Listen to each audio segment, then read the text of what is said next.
Hello everybody and welcome back to a brand new episode of NASCAR Heat 4 Career Mode. I hope you're all having a great day. Today we go to Texas Motor Speedway, one of the worst mile-and-a-half racetracks on the schedule, so obviously not looking forward to coming into this race very much. We usually struggle here quite a bit, so I was a little bit concerned, but first of all we have to get through the Xfinity Series race here, where we had subscriber Dustin Davis in the car for us here today. Now, as you can see, Justin Haley sent to the back, as well as Tyler Reddick after issues on both of their sides as we get ready to go green here, starting about midfield as usual, as we usually do here in the Xfinity Series in general. Now, as we went down towards turns 1, he would get right down to the bottom, Dustin Davis would, and obviously the bottom at a track like this is key as he came through at a turns 2, hitting down this back straightaway on this opening lap there, as you see the 19 of Brandon Jones now, as he would make it 3 wide going down into turns 3 on the inside of, I think that's the 0 of Garrett Smithley, as we come through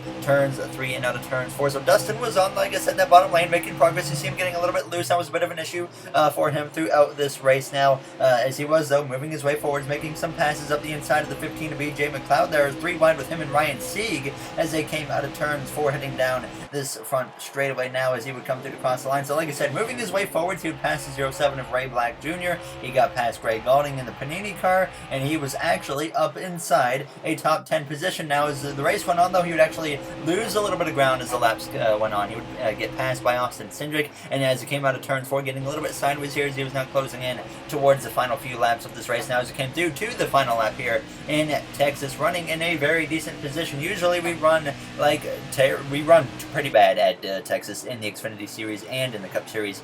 So I actually did put in a new setup, though, for the Xfinity car in this race, and it is clearly going to pay off as Dustin Davis comes through turns 3 and out of turns 4 behind Cole Custer, just in front of Justin Allgaier and John Hunter Nemechek. Comes through to cross the line just in front of them to finish in P9 and have a very strong top 10 finish for us here, as Mike Lynette won the race here in Texas. So not really the driver you expect to see to win, but obviously now we have the Cup Series here for myself in the 42 cars who come through into qualifying with the Credit One Bank colors back on the car. This episode out here in Texas, obviously fresh off of Martinsville, where we, in my opinion, should have won that race, and obviously everything went downhill after Daniel Suarez got to our back bumper. So we're going to have to watch out for our rival Daniel Suarez probably again here today in Texas as we come through turns 3 and out of turns 4 on our qualifying attempt. The goal is a 29.308. It wasn't a bad lap, but we're not going to quite reach our goal as we cross the line for a 29.604 and go P14, though, which is pretty decent for how we usually do here in Texas. So I didn't change the setup coming into this race because I know usually in the long run we do pretty decent. So we're going to see how we do here with Kyle Busch on the pole in Texas. Today, the stars of the Monster Energy NASCAR Cup Series stampede into Texas Motor Speedway for the O'Reilly Auto Parts 500. Another great day for racing. So let's head right down to the track. All right, thank you, Rick Allen. We're ready to go green here now for the O'Reilly Auto Parts 500 at Texas Motor Speedway. Ricky Stenhouse Jr. looks a bit slow today, so he's starting towards the back of the field. As there you see the pole winner of Kyle Busch trying to get win number 77 after tying Dale Earnhardt in the Daytona 500 earlier this season for 76, as BJ McLeod starts at the back after failing technical inspection, although in that car he would have been starting back there anyways.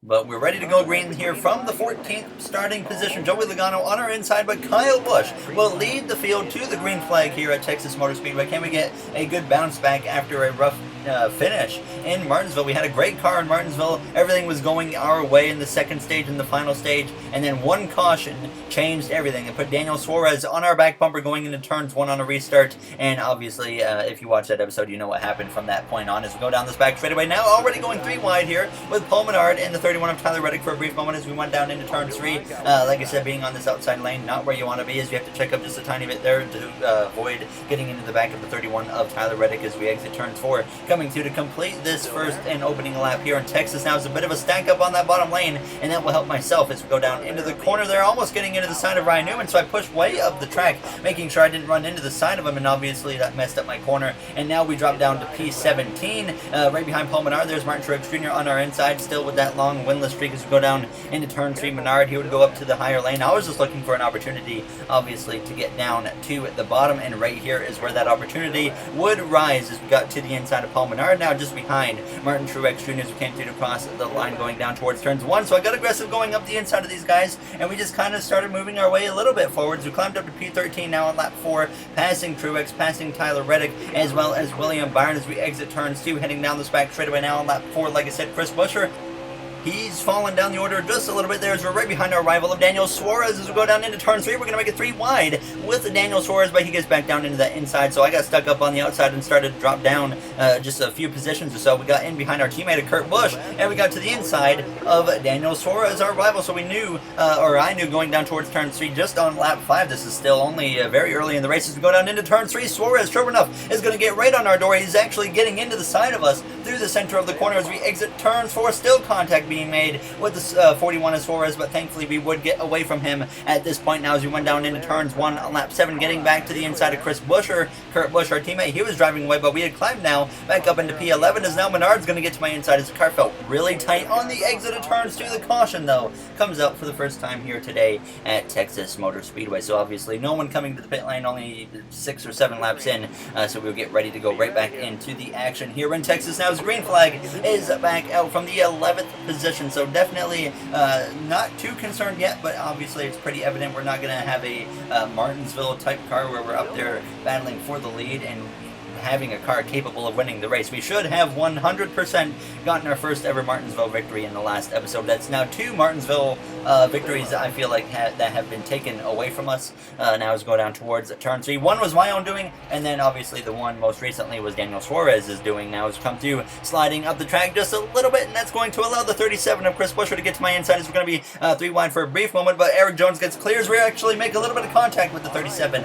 coming through the trial as we hold on to P10 going down into turns 1, and I mess up the corner just a little bit. Now we're going to slide up again as the car felt really tight as the run went on. Now as usually it gets looser when the run goes longer, but I got stuck up on the outside, dropped all the way down to P15, and I would just continue to fall down the order. Come through on lap 13 of 20 in the stage now. The 31 slices to the inside, passes me, then Truex just drives right on by on the outside.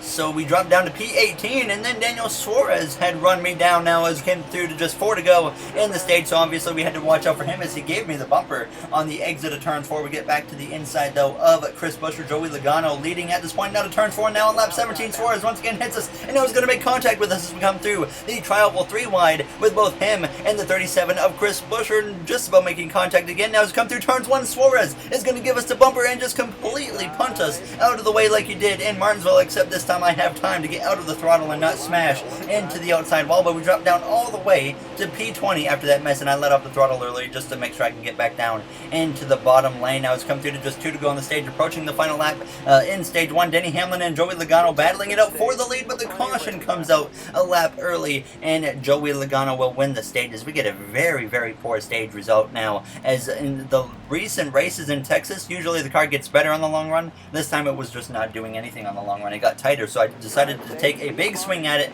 on the wedge and make it a lot looser. So we get right back into the action here for the second stage, and there you see right in front of us our rival of Daniel Suarez now in that 16th position. We shouldn't even be running down here in P18, but clearly we're not the only big name struggling right now. Kevin Harvick's just behind us, Jimmy Johnson obviously in the mix as we come through turns 1 and out of turns 2, just trying to play it safe and obviously look for an opportunity to get to the bottom. But then I decide we're going to try and get past Daniel Suarez as quickly as possible as we go down into turn 3, but unfortunately it didn't quite work out because now we're going to be side by side with Daniel Suarez as we come through the center of the corner. A little bit of contact on his right rear as we exit turns 4, and he's going to come up the track a little bit now as I want to try and get to the inside of him to get past, so I'm going to try and take the opportunity, but we're going to drive straight through Daniel Suarez as we go down into turns 1. He's going to crash big time into the corner. Many cars hit him there now, including the 66 of Joey Gase, as a caution comes out as I tried to turn under Suarez. He didn't want to give me the room. I already had Harvick on my inside, and then at that point, I just decided, I said, okay, I'm just going to drive straight through the guy.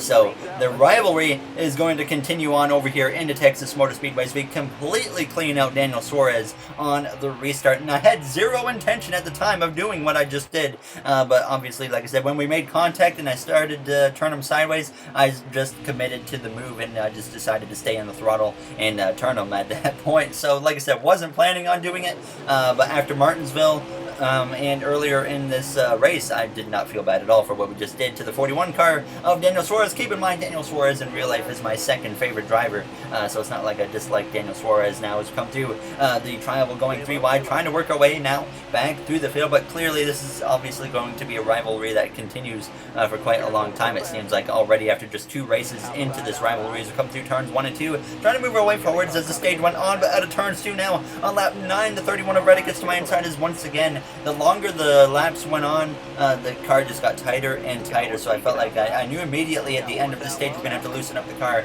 even more because Truex gets to my outside, the 8 goes to my inside, drives right on past me, but now we're going to be side by side 3 wide through the triangle contact made there with the 8 car is going to go sideways and we would be able to hold him off for a moment after causing that, but now sure enough as the laps went on again, lap 11, the 8 got back to me and I just decided to let him go after that move. I pulled on him now, and then the 9 of Chase Elliott gets to my left rear. I decided to just kind of stay out of his way as well because the car was driving so bad at this point. Definitely frustrated I was too because we just not have had the start to the season like we've had in the past, but the caution comes out from Eric Jones who there got into the outside wall blowing a tire, and Chase Elliott actually gets involved, so I was expecting Elliott to be a little bit slower on this restart. Now as the green flag is back out, sure enough the 9 car has 0 speed on the restart as that happens to us sometimes. It used to happen quite a bit. I think it was a bit of a glitch with the game where basically if you guys remember when you would hit something hit another car after a caution came out on the next restart you would be extremely slow, but we've only had that like one time this season and it's certainly not very common anymore to happen now, so I'm not sure if they just fixed the glitch or we just got lucky, but we go down towards turn 3 up the inside of Daniel Hemrick, and unfortunately I had nothing for him because he would be able to hold me off. Came straight to the final lap of the stage. Kyle Busch leading at this point now, running P14 once again, not in the mix at all. 4 stage points, but I didn't feel too bad because we had a champion and our former teammate of Kevin Harvick right behind us in P15 running a little bit worse than myself as we went down towards turns 3 and turn 4 for the final time. But like I said a few minutes ago, just not the start to the season that we've been looking for. I think this is the worst we've ever been in points, which is not saying a whole lot because we're still like P7 in the points, but we crossed the line to go P14 here in the stage. I don't think we're going to have a single problem making the playoffs this season, and I'm sure we can hit our strides eventually, but we would come to the pit lane for 2 cans of fuel, 4 tires. Kyle Busch wins the stage, so obviously he's going to be one of the drivers to watch, and I put the wedge all the way down to 52.3, hoping that the car is going to now drive a lot better on the long run, especially now as the green flag is back up. The 3rd and final stage is underway, one of the longest final stages here at a 1.5-mile racetrack in the career mode. 39 laps to go at this point as Kyle Busch leads the way down into turns 1. Joey Logano was up on that front row. He's falling back pretty quickly on that outside lane. Now is Daniel Suarez, thankfully for us, nowhere in the mix right now, so we don't have to worry too bad or too much about him getting back to us now, as obviously we know if Suarez gets to us, it's probably going to go downhill pretty quickly as we come through turns 3, right on the back there of the 12 of Ryan Blaney. As we exit turn 4, Harvick's going to get to my left rear as well as we come through the trial, and now we're going to come through and cross over the 4's bumper and completely destroy him as it comes through the trial. Now big crash behind us, Chase Elliott involved and Kevin Harvick obviously now, as that was on 100% on me now, as that was just a mental error on my part. I completely came across the nose of the 4 car, and all of a sudden it seems to be turning into an Owen versus SHR rivalry here in the career mode, which is a little bit ironic considering we just left that team after 3 whole seasons to start our Cup Series career. But I felt really bad there because I was being aggressive, trying to make a move, and I completely cut across the nose of Kevin Harvick now. So very unfortunate as that takes out a second SHR driver today, as we have done now as we head down this back straightaway, and we haven't seen the other 2 of Boyer or Almirola really anywhere now as we go down into turns 3 just in front of Jimmy Johnson. Obviously causing these incidents doesn't matter too much because we need to focus on the task ahead right now and try to win this race, as Alex Bowman currently leads the way as we go down towards turns 1 with just 34 laps to go, which is still plenty of time because Denny Hamlin now is going to get to the inside of Alex Bowman and ruin the hopes of Bowman winning this race right now, because if you remember correctly, Bowman won in the last episode in Martinsville, so he is locked in the playoffs. And as usual, I wouldn't be surprised if Bowman didn't win another race this season, because in every season in our career mode he usually wins early on and then doesn't do anything for the rest of the season in our career mode. But we came through now on lap 54 running P10, but then I make a mistake and we hit the apron. We fall back behind the 31 going down this back straightaway. The 21 of Paul Menard as well gets in front of me as we went down into turns 3. So now we drop outside of the top 10, trying my best to battle with these drivers, but Daniel Hemrick, he would run me down, he would drive right on past me as well as we came out of turns 2 now with less than 30 laps to go, 25 to go at this point. Ryan Blaney up my inside as he had run me down as well, going down into turns 1. Once again, I didn't have anything for him, and then it was starting to become a little bit evident that fuel might be an issue, but as I say that, the caution comes out, and now we won't have to hopefully worry about fuel. But once again, we come in for 2 cans of fuel, 4 tires, and I would make another wedge adjustment. Not a big wedge adjustment, only down by 0.2 that time, but hopefully it will do the trick as we get ready to go green here from P13.